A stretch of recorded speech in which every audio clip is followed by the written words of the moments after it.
Taká moja prezentácia, ktorú som sa ešte raz rád predstavil. Volám sa Boris Baňas, žijem v Dolnom Rúmine a v princípe konopou som sa začal zaoberať ešte počas štúdií v Banskej Bystrici na fakulte financií v roku 1997.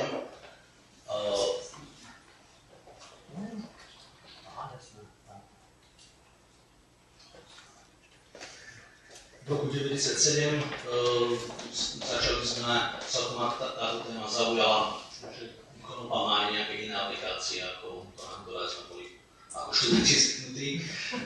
Takže založili sme vtedy neinvestičný fond pre ženy konope už v roku 1998, ak sa nemýlim. Začali sme publikovať nejaké knihy, dostali sme nejaké granty, potom som samozrejme nastúpil do zamestnania, ale od roku 2009 sa konopnému alebo podnikaniu v kanabisovom priemysle venujem profesionálne a na 100%. Takže nejakým spôsobom dostal som sa do styku s Európskou asociáciou pre priemyselné konope. Táto má svoje sídlo v Nemecku, bola založená už takmer pred 18 rokmi a nejakou pravidelnými stretávaniami sa na medzinárodných konferenciách a nejakou prácou v tomto priemysle. Tá spolupráca došla tak ďaleko, že vlastne v júni minulého roku som sa stal jedným zo 7 členov predstavenstva tejto Európskej asociácie. Máme tam vlastne ľudí z celého európskeho konopárskeho sektora. Náš prezident je Mark Reinders a výkonný riaditeľ je doktor Michael Karus. Takže dovolte mi na niekoľkých slajdov ukázať momentálny rozsah konopárskeho biznisu v Európskej únii, hlavné aplikácie produktov a v záverečných slajdoch si niečo povieme, čo je momentálne veľmi, veľmi dôležité a brzdí rozvoj hlavne potravinárskeho segmentu v celej Európe aj na Slovensku. Takže EIH združuje hlavne primárnych spracovateľov konope. Slovenskú republiku reprezentuje moja spoločnosť Propaganda Production, ktorú vlastne s môjim partnerom Michalom Dožerom. Momentálne výmera v Európskej únii je zhruba 30 000 hektárov. Združujeme 18 regulárnych členov a máme 139 asociovaných členov zo 42 krajín z celého sveta. Takže toto je vývoj našej členskej základne. Ako vidíte, za posledné roky je ten nárast veľmi signifikantný. Máme členov z krajín ako Austrália, Kanada, Čína, Južná Afrika, Japonsko, Ukrajina, Uruguay, USA, Rusko a z 30 európskych štátov. Intenzívne spolupracujeme s asociáciami Interchambre Francúzsko, Hemp Industries Association USA, Kanadská konopná obchodná aliancia a s Medzinárodnou asociáciou pre konope v stavebníctve z Írska. Toto je rozdelenie našej členskej základne podľa krajín. Najviac členov máme z Nemecka, tam je USA, Holandsko a pokračuje to ďalej. Čo sa týka posledných údajov, čiže hovoríme povedzme ako zber údajov od roku 2014 až od 2016, tak tu je pekný graf vlastne historickým ohľadom vývoja hektárovej výmery v Európskej únii. Samozrejme lídrom historickým je Francúzsko, ktoré už prekonalo takmer atakuje hranicu 15 000 hektárov, nasleduje Taliansko, Holandsko, Ukrajinu. Tu tam vlastne sa bereme ako európskeho člena v našich členských a nasledujú ďalšie menšie štáty. Čo je veľmi zaujímavé, významne postúpila za posledné obdobie Litva, veľmi malý štát, ale v minulom roku osiali a úspešne súžali takmer 3000 hektárov, takže Slovensko má 100% potenciál na významný rast, ak budú splnené patričné podmienky, hlavne v potravinárskom využití. Samozrejme, konopa nie je len o semienku, ale je to v prvom rade v európskom meradle zdroj technického vlákna. Tu je cenové porovnanie, respektíve porovnanie cenového indexu s ľanom od roku 2003, čiže začíname na 100%.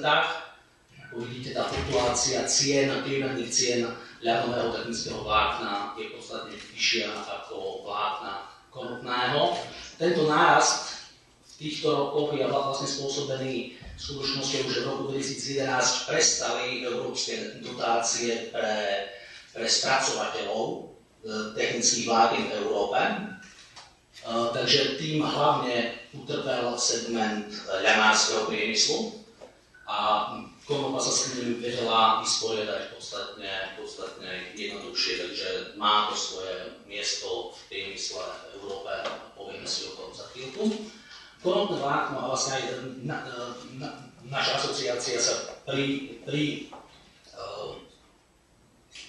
pomohla k tomu, aby niekoľko európskych firiem ako prvé vôbec na svete dostalo certifikát na svoje konopné produkty z vlákna ISSC+, to je International Sustainability and Carbon Certificate. Takže niekoľko firiem dostalo aj z našej asociácie dotáciu, aby si svoje produkty mohlo ocertifikovať. Týmto medzinárodným štandardom počúvajú na to hlavne automobilové spoločnosti, výrobcovia automobilov. Takže máme vlastne Henflex a Anfarm z Nemecka dostali ako prvé firmy na svete svoj certifikát na konopné produkty. Sme takisto členmi projektu Multihemp, ktorý bol financovaný zo 7. rámcového programu Európskej únie. Takže tam sú rôzne pracovné skupiny, ktoré robia na rôznych tiež klastroch a spájaní proste know-how a marketingových možností na využitie konopných surovín. Toto je náš taký promoplakát, ktorý vlastne urobila ERA, čiže pre ľudí hlavne z politického prostredia na Európskej komisii sa snažíme vytvárať jednoduché, také nie marketingové materiály, ale informačné materiály, ktoré na jednej, dvoch stranách vedia zhrnúť reálne použitie konopy. Toto je naša internetová stránka, kde sú zavesené najnovšie štúdie. Veľmi veľa materiálov je neplatených zdarma, ale máme tu aj svoju členskú sekciu, takže veľmi radi budeme akémukoľvek novému členovi, či už asociovanému alebo plnému členovi.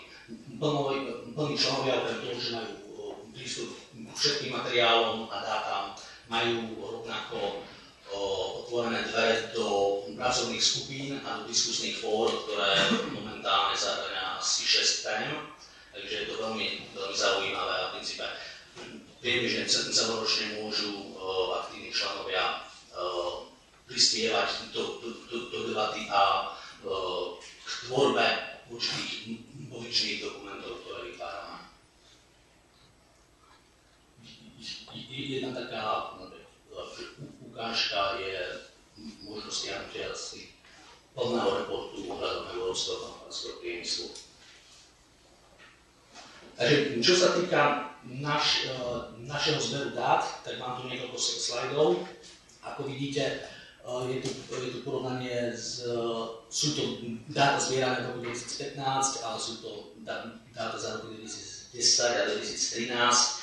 Tento sa týka použitia konopného vlákna, tak je to zhruba na úrovni 25 000 tón v Európskej únii a je to rozdelené na automotív, izolácie, technické textílie a pulp and paper, čiže papierenský priemysel, čiže toto konopné vlákno, tu je jeho vlastne koláčová štruktúra jeho využitia, takže drvivá väčšina ide papierenskému priemyslu, hlavne na výrobu špeciálnych papierov, ako sú cigaretové papieriky alebo čajové sáčky. Tie komoditné bežné papiere, tam sa vedú konopa ešte veľmi nepoužíva, čo čo je veľká škoda, ale je niekoľko málo papierní v Európe, ktoré tento konopný papier používajú aj na kancelárske použitie. Sú tie konopné vlákno. Ak dovolíte, musím si dať trošku vody vyschloniť.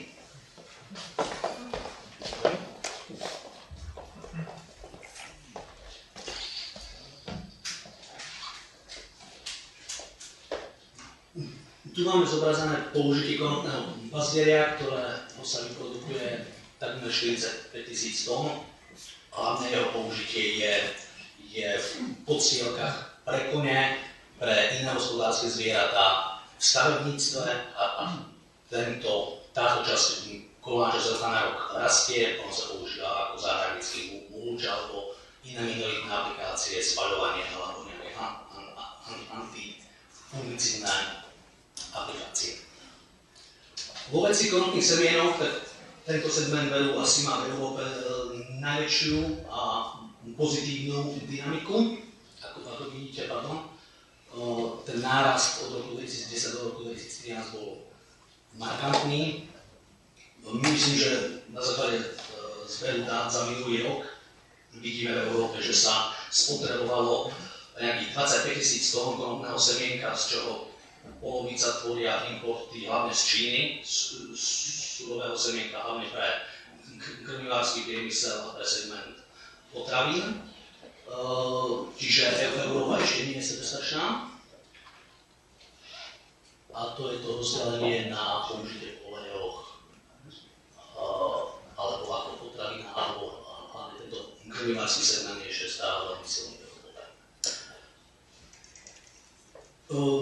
Novou celkom akože témou je aj použitie konopného listu a kvetu, či už priamo v medicínskych aplikáciách, v segmente výživových doplnkov alebo výrobe esenciálnych olejov. A toto je zhruba zoznam dosť dôležitých dokumentov, ktoré sme dali dohromady za posledný rok. Urobili sme pozičný dokument ohľadom využitia nepsychoaktívnych kanabinoidov a iné vedecké štúdie. A momentálne, čo je veľmi dôležité, je téma THC, reziduí THC v potravinách. Tento pozičný dokument sa momentálne pripravuje. Mal byť už publikovaný v januári, máme teraz cieľ, že ho budeme uvádzať na verejnosť koncom marca, ale ešte finišujeme s veľmi dôležitými témami. Prečo je to dôležité? Momentálne, keď sa zoberie absolútna litera zákona všeobecného potravinového práva, interpretuje sa to tak, že žiadne hlavné a psychotropné látky by sa v potravinách nachádzať nemali. Čiže v princípe mak a konope majú veľký problém. Takže snažíme sa v spolupráci s vedcami a hlavne s agentúrou EFSA, European Food Safety Authority, a aj generálnym riaditeľstvom na DG Health na Európskej komisii navrhnúť nejaké všeobecne aplikovateľné limity alebo určité hodnoty na prítomnosť THC v potravinách, lebo momentálne na Slovensku sme v takomto stave. Neviem, čo sa tam dole stalo, ale v princípe úrady potravinového dozoru, ako úrad verejného zdravotníctva a štátna potravinová veterinárna správa sú veľmi striktné v aplikácii európskeho práva a jednoznačne hovoria, že nepripúšťajú akékoľvek nenulové hodnoty morfínu a THC v potravinách. Čiže v princípe momentálne všetky konopné a hlavne makové produkty na Slovensku sa na potravinársky trh uvádzajú v rozpore s ich interpretáciou zákona. Takže som aj rád, že pán štátny tajomník z ministerstva pôdohospodárstva. Je to skutočne téma, ktorou sa treba zaoberať a zaoberať vážne. Moja spoločnosť, ktorá obchoduje s konopnými surovinami, sa stala aj členom potravinovej a poľnohospodárskej komory a začali sme už s nimi robiť nejaké konzultácie na túto tému, takže sme veľmi radi by sme otvorili túto diskusiu na odbornej úrovni s cieľom, aby sa vlastne stanovili na slovenskom trhu také limity a pravidlá, ktoré budú zároveň bezpečné pre spotrebiteľa a otvoria priestor k ďalšiemu rozvoju, hlavne ekonomárskych priemysel. Takže v krátkosti to je zatiaľ z mňa všetko, budem to povedia, takže veľmi rád na osobných stretnutiach sa